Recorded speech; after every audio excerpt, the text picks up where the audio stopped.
It's my pleasure. Please welcome Richard Dawkins.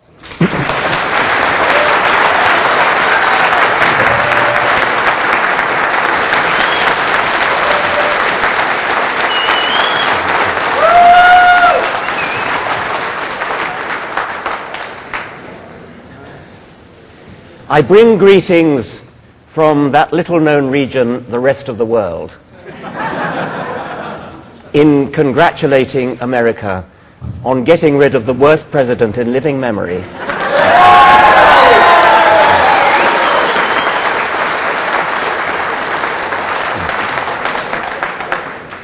We too in Britain have got rid of his comrade in arms, comrade in faith, Tony Blair.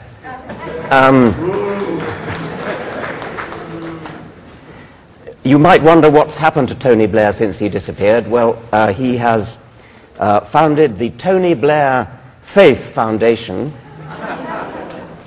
He's now showing up in his true colors, which explains his great affinity for George W. Bush. They share a Christian faith, and he now, Tony Blair, now thinks that faith is the key to the future of the world, civilization, and world peace. A document has fallen into my hands, which is a letter from the chief fundraiser of Tony Blair's new foundation. And I thought I would begin by, this is going to be a kind of four-part talk. Okay.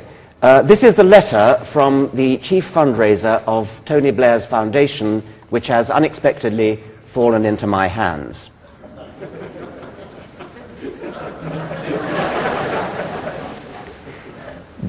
Dear person of faith, basically, I should explain, Tony Blair was always famous for loving with it trendy jargon.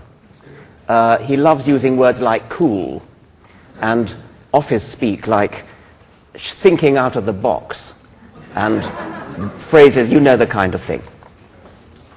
Dear person of faith, basically I write as fundraiser for the wonderful new Tony Blair Foundation, whose aim is to promote respect and understanding about the world's major religions and show how faith is a powerful force for good in the modern world.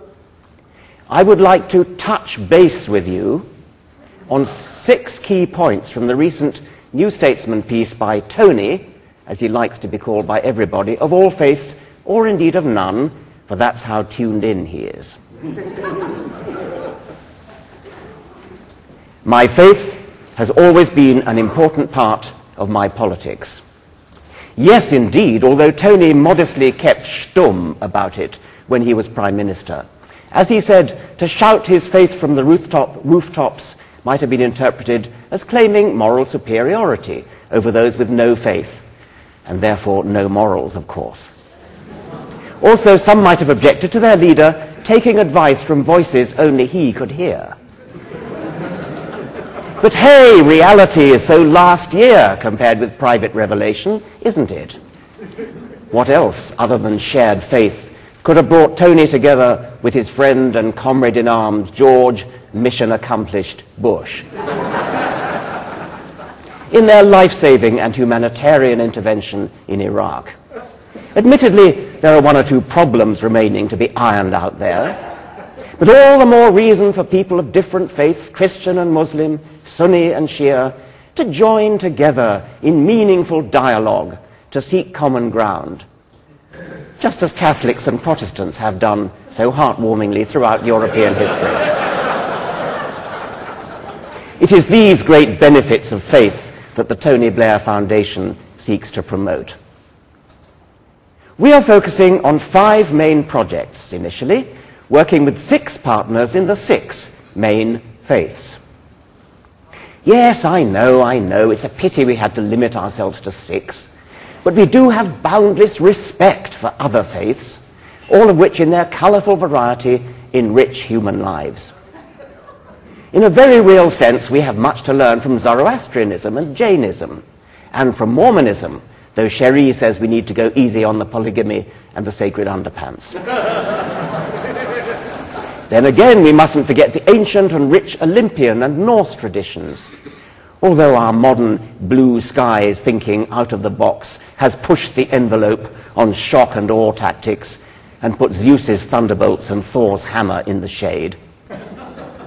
We hope in phase 2 of our 5-year plan to embrace Scientology and Druidic mistletoe worship, which, in a very real sense, have something to teach us all. In phase 3, our firm commitment to diversity will lead us to source new networking partnership opportunities with the many hundreds of African tribal religions. Sacrificing goats may present problems with the Society for the Prevention of Cruelty to Animals, but we hope to persuade them to adjust their priorities to take proper account of religious sensibilities. We are working across religious divides towards a common goal, ending the scandal of deaths from malaria. Plus, of course, we mustn't forget the countless deaths from AIDS. This is where we can learn from the Pope's inspiring vision, expounded recently on his visit to Africa.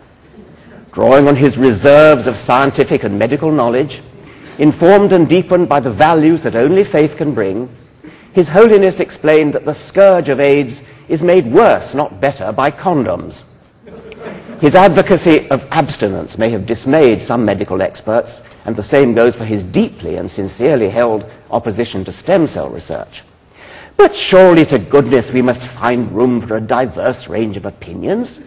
All opinions, after all, are equally valid, and there are many ways of knowing, spiritual as well as factual.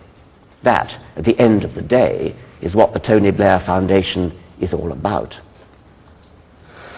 We have established Face to Faith, an interfaith schools program to counter intolerance and extremism. The great thing is to foster diversity, as Tony himself said in 2002, when challenged by a rather intolerant member of Parliament about a school in Gateshead in the north of England, teaching children that the world is only 6,000 years old. Of course, you may think, as Tony himself happens to, that the true age of the world is 4.6 billion years. But excuse me, in this multicultural world, we must find room to tolerate and indeed actively foster all opinions. The more diverse, the better. We are looking to set up video conferencing dialogues to brainstorm our differences. By the way, that Gateshead school ticked lots of boxes when it came to exam results, which just goes to show. Children of one faith and culture will have the chance to interact with children of another, getting a real sense of each other's lived experience. Cool. And thanks to Tony's policy of putting as many children as possible in faith schools where they can't befriend kids from other backgrounds, the need for this interaction and mutual understanding has never been so strong. You see how it all hangs together? Sheer genius. So strongly do we support the principle that children should be sent to schools that will identify them with their parents' beliefs, we think there is a real opportunity here to broaden it out. In phase 2, we look to facilitate separate schools for postmodernist children, Leavisite children, and Saussurian structuralist children. And in phase 3, we shall roll out yet more separate schools for Keynesian children, monetarist children, and even neo-Marxist children. Finally, we are working with the Coexist Foundation and Cambridge University to develop the concept of Abraham House. I always think it's so important to coexist, don't you, with our brothers and sisters of the other Abrahamic faiths. Of course, we have our differences. I mean, who doesn't, basically? But we must all learn mutual respect. For example, we need to understand and sympathize with the deep hurt and offense that a man can feel if we insult his traditional beliefs by trying to stop him beating his wife, or setting fire to his daughter, or cutting off her clitoris. And please don't let's hear any racist or Islamophobic objections to these important expressions of faith.